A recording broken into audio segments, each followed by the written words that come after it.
He was my boss, a man with a wedding ring, and I was just the nanny. I never planned for a stolen kiss, a secret affair, or for his wife to catch us in the middle of it all. But love doesn't ask for permission, and neither does betrayal asterisk. Thank you so much to all my subscribers for your endless support. Please don't forget to turn on notifications so you never miss another story. And if you haven't already, subscribe to the channel and help me continue sharing more inspiring, heartbreaking, and emotional real-life tales. Your support truly means the world. He was just supposed to be my boss. Nothing more. I never planned to get involved in anyone's marriage, let alone live inside the same walls as a family on the edge of unraveling. But when I moved into the Whitmore home as their new nanny, I had no idea how tangled things would become. My name is Dahlia Rhodes. I was 24 when I got the job. Fresh out of a bad relationship, broke, and desperate for stability. I found the listing online, live-in nanny needed for 2 children. Room and board included. Experience required. Discretion appreciated. The last line should have been a warning. Catherine Whitmore, the wife, interviewed me. She wore a navy pantsuit and didn't smile once. Her questions were short, her tone clipped. Have you worked with children under 5? Yes, I said. Plenty of times. Do you cook? Clean? Drive? Yes. She didn't care about my personality. She just wanted someone efficient. Invisible. Her husband, Tristan, didn't speak during the interview. He sat in the background, quiet, unreadable. His eyes were kind, but tired. Like he hadn't slept in weeks. They hired me the next day. The house was beautiful. White stone, tall windows, floors that gleamed. But it felt cold. Not just in decor, but in spirit. The kids, Lily and Ethan, were the warmest part of the house. Lily clung to me within hours. Ethan cried when I wasn't around. At night, after the kids went to bed, the silence was thick. Catherine often worked late or traveled for business. Tristan would come home, loosen his tie, pour a drink, and sit in the den alone. I kept my distance. I wasn't there to make friends. I was just the help. But over time, Tristan started noticing me. It started small. You're good with them, he said one night, watching Lily laugh as I braided her hair. Thank you, I replied, keeping my eyes low. Then came longer glances. Accidental brushes in the kitchen. Conversations that stretched longer than they should. One night, after dinner, I was cleaning up when he lingered in the doorway. You're the first person who's brought laughter into this house in a long time, he said quietly. I didn't know what to say. Compliments from bosses made me nervous. I smiled politely and went back to wiping the counter. I'm sorry, he added. That probably sounded inappropriate. It's fine, I said, still not looking at him. Just doing my job. He nodded, but he didn't leave. That's how it began. Slowly. Carefully. Over the next few weeks, Tristan started talking more. About the kids. About his work. About his failing marriage. She barely looks at me anymore, he confessed one night. We're strangers. I didn't know why he was telling me. I didn't want to know. You should talk to her, I said, keeping my tone neutral. He gave a sad smile. I've tried. Then came the night he touched my hand. I had just finished reading to Ethan and was walking out of his room. Tristan was standing in the hallway. You're amazing with them, he said again, softer this time. Thank you, I whispered, brushing past. His fingers caught my wrist. Gently. Not forcefully. But enough to make me freeze. I see you, Dahlia, he said. And not just as the nanny. I pulled my hand away. Mr. Whitmore. Tristan, he said. I can't, I whispered. You're married. He stepped back, nodding. I know. I'm sorry. I crossed a line. I couldn't sleep that night. My heart pounded. My mind raced. The next morning, I avoided him. Kept busy. Took the kids to the park. Cooked extra meals. Did laundry that wasn't even mine. But avoiding him didn't stop the tension. It built, day by day. His eyes lingered longer. He found excuses to be near me. He brought me coffee, asked about my past, told me more about his. Every time, I tried to keep things professional. Every time, he made it harder. "I'm not asking for anything," he said one evening while we stood by the staircase. "I just haven't felt seen in a long time. And I see you. You see me too, don't you?" I shook my head. "Even if I do, it doesn't matter. You're married." "But I'm not loved," he replied. I didn't answer. I couldn't. He leaned in then, just slightly. His voice low. "I won't touch you unless you want me to. But you should know, I think about you. Every night." I walked away. But that night, I lay awake wondering what would have happened if I hadn't. It's not always a single moment that changes everything. Sometimes it's the slow build, the lingering glances, the silences filled with what you can't say out loud. After that hallway encounter, I kept trying to remind myself why I was there. To help the children. To save money. To stay out of trouble. But trouble, it seemed, was already inside the house. Wearing a wedding ring and a tie loosened just enough to make him look human, vulnerable. Tristan didn't touch me again. Not physically. But words have weight, and his lingered. One night, I stayed up late folding laundry. The kids were already asleep. Catherine had been gone for 3 days on a business trip. The house was too quiet. The kind of quiet that makes your thoughts louder. Tristan walked in holding 2 mugs. "I figured you could use some tea." I hesitated. "Thanks." We sat in the kitchen. The light above the table cast a warm glow, softer than the tension between us. "You know," he said slowly, "you remind me of who I used to be." I frowned. "What do you mean?" "Before money, before boardrooms and cold dinners. I used to laugh. I used to feel things." "That's still in you," I said quietly. He looked at me like he wanted to believe that. There was a moment. A long, slow, aching moment where neither of us spoke. "Sometimes," he continued, "I think about packing a bag and just disappearing. Taking the kids and starting over." I felt my chest tighten. "That's not how life works." "Maybe not. But you make it feel possible." I stood up. "I should get to bed." He nodded but didn't move.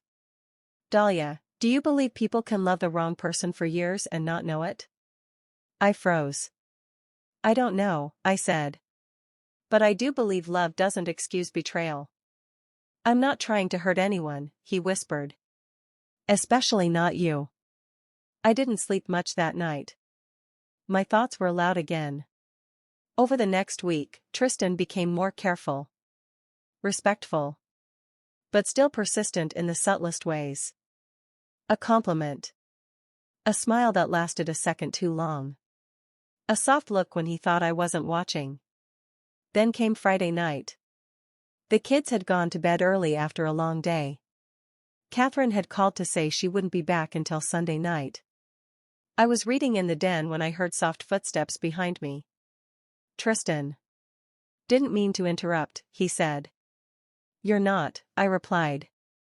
He sat across from me, silent for a minute. "I made a mistake the other night," he said. "Pushing too far. That's not who I want to be." I looked at him. "Then don't be." His jaw tightened.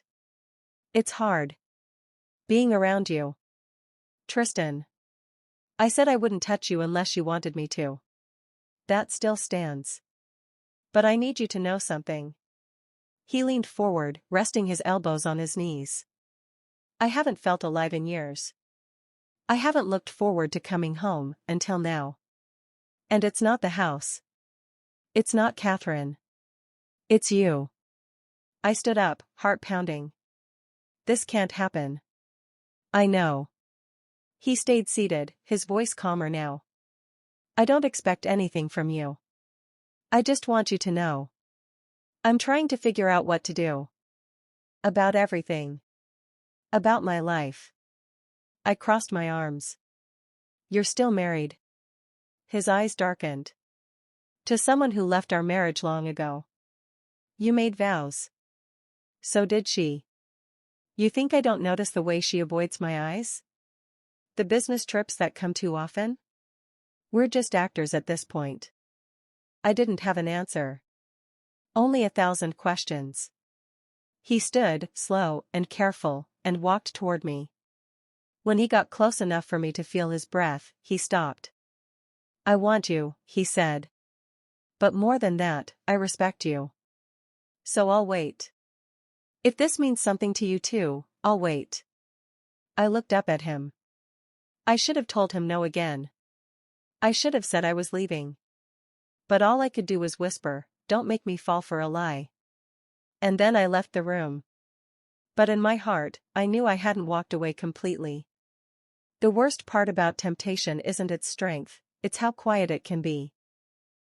Like a whisper that becomes a promise, then a secret. The next few days passed in a blur. I tried to create distance, waking up earlier, staying in my room more, avoiding eye contact. But Tristan's presence clung to the walls, to the air itself. I couldn't run from that. Catherine returned late Sunday evening. She looked tired. Worn. Her lipstick was smudged and her smile was forced as she kissed the kids goodnight. Tristan didn't greet her at the door. He barely looked up when she walked past the kitchen. Something between them had broken long before I arrived. I just didn't want to be the one to shatter it completely. That night, I lay awake thinking about my next move. I had options. I could leave. Walk away before anything happened. Before anyone got hurt. But some foolish part of me stayed, hoping I could hold the line while still being near him. That line didn't hold for long. The next week, Catherine left again, this time to San Diego for 4 days. A conference, she said. Tristan didn't ask questions. He just nodded. The first night she was gone, I stayed up late with Ava, watching a Disney movie. Tristan came in halfway through and sat beside us without a word. When Ava fell asleep, he carried her gently upstairs, then returned. I was standing in the kitchen, rinsing popcorn bowls. You're still the only light in this house, he said. I didn't answer. He stepped closer. Say the word, and I'll back off for good. But if you feel even half of what I feel. Don't, I said, backing up a step. Why not? Because if you touch me, I won't stop you. His eyes flickered with pain, and something else. I'm not asking you for a night, Dahlia, he said. I'm asking for a future. My heart thundered in my chest. You have a wife. She's already gone, he said bitterly. In every way that counts. We stared at each other in the soft kitchen light. And that's when it happened. Not rushed. Not reckless. Just quiet surrender. He kissed me. Slowly. Tenderly. Like I was something he'd been waiting years to hold. And I let him. His hands trembled as they slid to my waist, pulling me close. I melted into him, tasting guilt and longing on his lips. We stopped only when we heard footsteps upstairs. A cough. One of the kids. I pulled away, breathless. This can't happen again, I whispered. He didn't argue. He only nodded, touching my cheek. I meant what I said. I'm not asking for a night. I'm asking for everything. The next morning, I avoided him. I couldn't look at him without feeling a storm rising in my chest. That afternoon, Catherine FaceTimed the kids. Her background looked like a hotel, but I noticed a man's voice faintly in the background. Tristan noticed it too. His jaw tightened as he listened. After the call, he stood in the hallway, silent. "I think I always knew," he said. "Even before you." I wanted to comfort him, but I didn't. I couldn't. That night, he slept on the couch. I stayed in my room, listening to the house creak and settle. But it wasn't over. The line had been crossed. And there was no turning back. Secrets don't stay buried in a house filled with eyes. Some are small and curious, others sharp and suspicious. But eventually, someone always sees too much. Catherine returned on a Thursday evening. She looked refreshed, too refreshed for a business trip. Her hair curled perfectly, her smile bright, her eyes almost daring someone to question where she'd really been. I stayed silent, sticking to my role. Feed the kids. Clean the kitchen. Keep my head down. But Tristan wasn't silent. He barely greeted her. Dinner was quiet, like a room waiting for thunder. Catherine talked about the weather in San Diego, about a very successful presentation, but no one was listening, least of all her husband. I excused myself early and retreated to the guest room. Not even 10 minutes later, I heard the door slam. Raised voices. It wasn't the kids. It was them. "You're going to keep pretending?" Tristan's voice thundered. "What exactly am I pretending, Tristan?" Catherine's tone was calm, mocking even. "That I care who you stare at when you think I'm not looking? You've been gone more nights than you've been here this month. And yet somehow you've managed to fill the silence, haven't you?" she snapped. A beat of silence followed. "I saw her phone," she said flatly. My chest tightened. "You think I wouldn't notice how she looks at you? How you look at her? You've made it easy." Tristan didn't deny it. "I should have ended this years ago," Catherine said coldly. "I only stayed because of the kids, and the optics." There it was. The truth laid bare between them. Then came the sentence that shattered everything. "I've been seeing someone too, Tristan," she said, her voice almost bored. "He's single. Successful. And unlike you, he knows what he wants." More silence. Then a door slammed again. Catherine had left. I sat there, frozen, my heart beating like a drum in my throat. Moments later, Tristan knocked on my door. I opened it slowly, unsure of what I'd see. His face was tired. Hollow. "She knows," he said quietly. I nodded. "I didn't tell her." She guessed. "I heard." He stepped inside. Closed the door.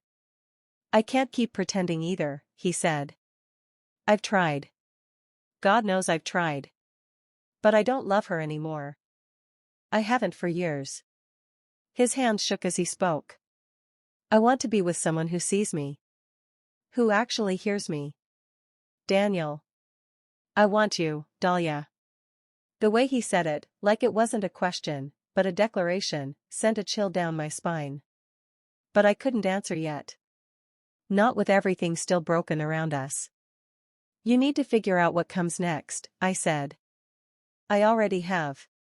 Over the next few days, everything changed. Catherine officially moved out, packing in silence, barely saying goodbye to her children. Her exit was as cold as her marriage had been. Tristan spoke to a lawyer. I helped the kids cope. Reading extra stories at bedtime, answering their hard questions the best I could. Through it all, Tristan kept his distance. He respected my silence, but his eyes still searched for my heart. Then, one rainy Sunday morning, he found me standing in the backyard under an umbrella, watching Ava splash in puddles. He stepped beside me. "I filed for divorce yesterday." I looked at him. "You sure that's what you want?" "I'm sure about one thing," he said, his voice soft. "I want a life that feels real. I want to build something with someone who didn't give up on love." I didn't answer right away. But I didn't walk away either. Love is rarely born in perfection. Sometimes, it's stitched together from broken promises, long silences, and second chances no one thought they deserved. 6 months later, I stood at the edge of a quiet park in the middle of fall, watching Ava and Max chase leaves with their laughter echoing through the trees. They were happier now, lighter, freer. The tension that used to hang around their house like thick fog had lifted, replaced by something that resembled peace. Tristan sat on a nearby bench with 2 coffees in hand. One for him. One for me. He smiled when our eyes met. That smile, it had changed too. It wasn't strained anymore. It wasn't forced. It was honest. So much had changed. After Catherine left for good, she fought for custody at first, but quickly gave up. She'd started a new life in Arizona with the man she mentioned that night, the one who, according to mutual friends, didn't stick around long. Her visits with the kids became sporadic, then distant. A video call here, a birthday card there. Tristan picked up every piece she left behind. And I helped him, even when the world around us whispered behind our backs. Because yes, people talked. The other moms at Ava's school eyed me with tight smiles. The neighbors asked questions they didn't really want answers to. But none of that mattered to me anymore. Because I knew the truth. I never set out to steal a family. I just filled the spaces that were already empty. Tristan proposed on a quiet Wednesday evening, just after dinner. There was no fancy setup. No camera crew hiding in the bushes. Just him, kneeling in the living room, holding out a simple gold ring with hands that had rebuilt everything he'd once lost. "You didn't come into my life the way I expected," he said, "but you came when I needed someone most. Dahlia, I want to build something new with you, honest, imperfect, but ours." I said yes with tears in my eyes. Not because it was a perfect story, but because it was our story. The wedding was small, just us, the kids, and a few friends who stood by when others walked away. Ava was our flower girl. Max kept tossing petals instead of holding the ring, but no one cared. That night, after everyone left and the house was quiet, I sat by the window with Tristan's arms around me and whispered, "Did you ever think we'd end up here?" "No," he said honestly. "But I'm glad we did." Now, when I look at myself in the mirror, I don't just see a nanny who crossed a line. I see a woman who learned, who grew, who fought to love without shame. I didn't become a wife through tradition. I became one through fire, forgiveness, and fate. And no matter what the world thinks of how we got here, I know where I belong. Right here. With him. With them. With the family I never knew I was meant to have. That's the end.